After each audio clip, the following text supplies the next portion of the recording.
દોસ્તો આજે આપણે વાત કરીશું અરબી સમુદ્રના કિનારે વસેલા સોમનાથ મંદિરની. 12 જ્યોતિર્લિંગમાં પહેલું જ્યોતિર્લિંગ સોમનાથનું ગણાય છે. મિત્રો, જો આપણે વાત કરીએ સોમનાથ મંદિરની, તો આ મંદિર કેટલી વાર લૂંટાયું, કોણે તેનું ખંડન કર્યું, કોણે એનું નિર્માણ કર્યું, એ વિશેની માહિતી જોઈએ તો મને કોમેન્ટમાં જરૂર જણાવજો. હું તેનો એક અલગ વિડીયો બનાવીશ. તો મિત્રો, આ વિડીયોમાં હું માહિતી આપવા જઈ રહ્યો છું સોમનાથ મંદિરની.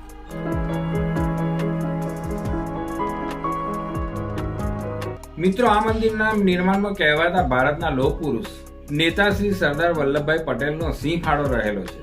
દોસ્તો, ભોળાનાથનું નામ સોમનાથ કેવી રીતે પડ્યું તેની પણ એક રોચક માહિતી છે.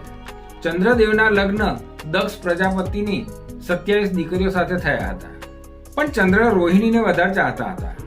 રોષે ભરાયેલા દક્ષ પ્રજાપતિએ ચંદ્રને ક્ષય થવાનો શ્રાપ આપ્યો. આ શ્રાપથી પરેશાન ચંદ્રદેવ આ સ્થાન પર આવીને શિવલિંગ બનાવીને ભગવાન ભોળાનાથનું કઠોર તપ કર્યું. ભોળાનાથ પ્રસન્ન થઈને ચંદ્રદેવને શ્રાપમાંથી આંશિક રીતે મુક્ત કર્યા. મિત્રો, ચંદ્રદેવનું એક નામ સોમદેવ હોવાથી ભોળાનાથ સોમનાથ તરીકે ઓળખાયા.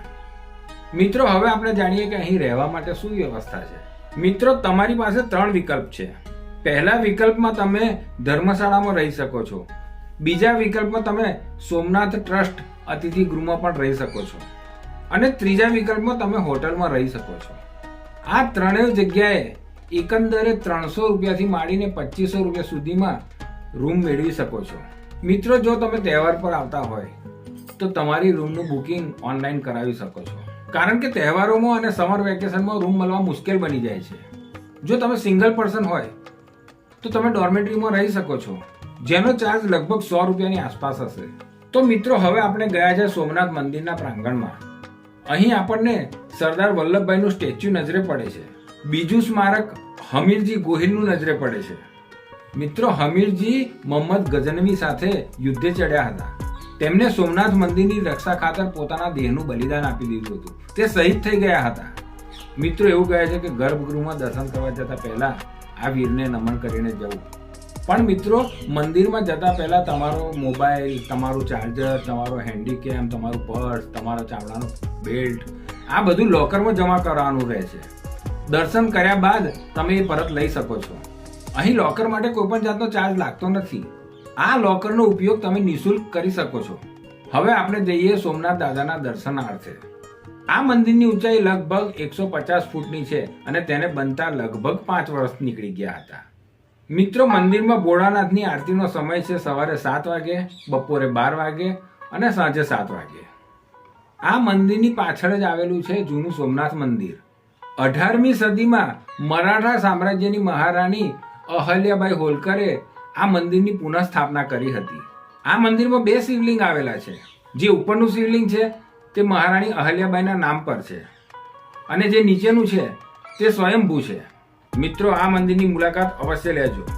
એવું કહેવાય છે મિત્રો કે ભોળાનાથે મહારાણી અહલ્યાબાઈના સ્વપ્નમાં આવીને આ મંદિરની પુનઃસ્થાપના કરવાની પ્રેરણા આપી હતી. તો હવે મિત્રો, વાત કરીશું આપણે ભોજન વ્યવસ્થાની. તો આ મંદિરની સામે જ સોમનાથ ટ્રસ્ટ સંચાલિત ભોજનાલય આવેલું છે. ત્યાં તમને શુદ્ધ અને સ્વાદિષ્ટ નિઃશુલ્ક ભોજન મળી જાય છે. અહીં ભોજન પ્રસાદીનો કોઈ પણ જાતનો ચાર્જ લેવામાં આવતો નથી. મિત્રો, આ ભોજનાલયમાં ફક્ત તમારી ભૂખ જ નથી સંતોષાતી, પણ સાથે સાથે સેવા અને દાનનો મહિમા પણ સમજાવે છે. આ ભોજનાલયનો સમય છે બપોરે 11 થી 3 નો અને સાંજે 7 વાગ્યાથી 10 વાગ્યા સુધીનો છે. તો મિત્રો, હવે આપણે વાત કરીશું જોવાલાયક સ્થળોની. જો મિત્રો તમારે આ બધા સ્થળોની મુલાકાત લેવાની હોય તો સોમનાથ ટ્રસ્ટ સંચાલિત બસની વ્યવસ્થા કરેલ છે, અને તેનો દર ફક્ત 30 રૂપિયા છે. બસને ઉપડવાનો સમય તમે ત્યાંથી જાણી શકો છો. દોસ્તો, મંદિરથી 4 કિલોમીટર દૂર આવેલું છે બાણગંગા બીચ. અહીં સ્વયંભૂ 3 શિવલિંગ આવેલા છે, જેનો અભિષેક સમુદ્ર દરરોજે કરે છે. મિત્રો, તેને જોવાનો પણ એક લાવો છે. બાણગંગા બીચની પણ એક રોચક વાર્તા જોડાયેલી છે. અહીંથી જરા નામના પારધીએ 1 કિલોમીટર દૂર બેઠેલા ભગવાન શ્રી કૃષ્ણને ભૂલથી હરણ સમજીને બાણ છોડ્યું હતું. તે સમયે ભગવાન શ્રી કૃષ્ણ પીપળાના વૃક્ષ નીચે વિશ્રામ કરતા હતા. ત્યાં તેમને પગમાં વાગ્યું હતું.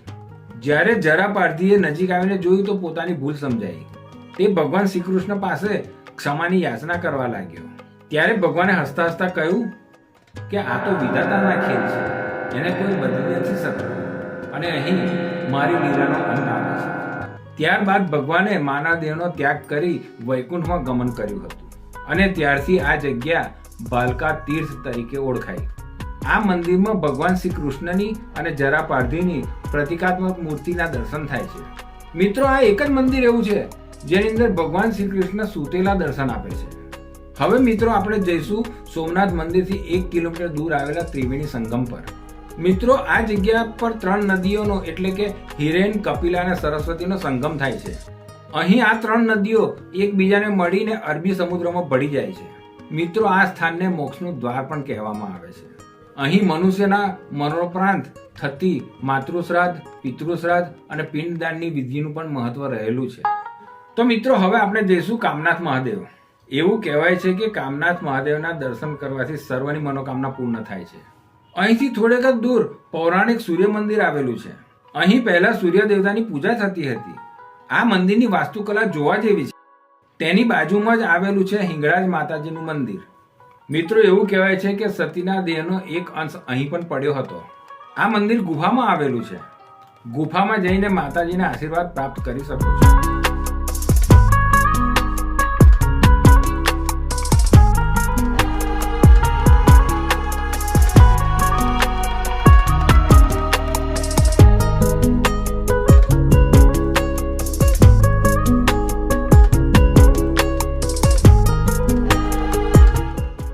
અહીંથી થોડેક દૂર આવેલું છે ગોલોકધામ.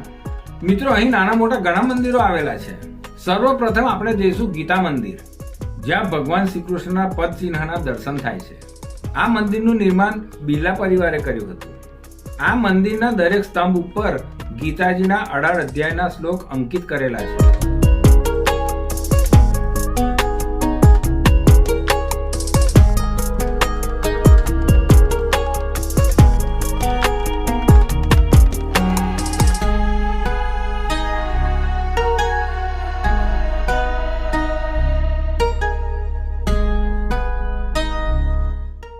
અહીંના પરિસરમાં મહાદેવજીના ઘણા મંદિરોના દર્શન થાય છે. તો મિત્રો, ચાલો હવે આપણે જઈશું રામ મંદિરમાં. ત્યાં આપણને ભગવાન રામ, લક્ષ્મણ અને માતા સીતાના દર્શન થાય છે. અહીં બહાર પરિસરમાં ભોજનાલય પણ આવેલું છે. ત્યાં તમે શાંતિથી બેસીને ભોજન ગ્રહણ કરી શકો છો.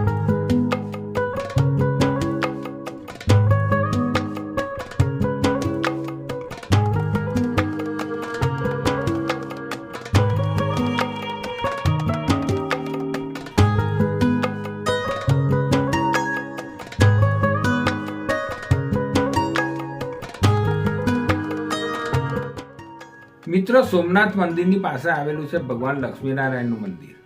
આ મંદિર દક્ષિણ શૈલીથી બનાવવામાં આવ્યું છે. દક્ષિણ ભારતમાં આ પ્રકારના મંદિરો જોવા મળે છે.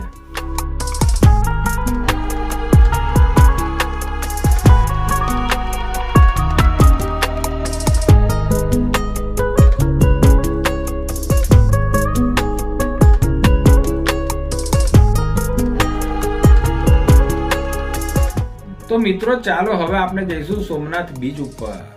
સોમનાથ બીચ ઉપર જવા માટે 5 રૂપિયાની ટિકિટ પણ લાગે છે. ત્યારબાદ તમે બીચ ઉપર જઈ શકો છો. મિત્રો, બીચ ઉપર ગયા પછી તમે સાયકલિંગ પણ સમુદ્ર કિનારે કરી શકો છો. અહીં સાયકલ તમને રેન્ટ ઉપર મળી શકે છે. અહીં સહેલાણીઓ હોર્સ રાઇડિંગની, કેમલ રાઇડિંગની મજા માણતા હોય છે.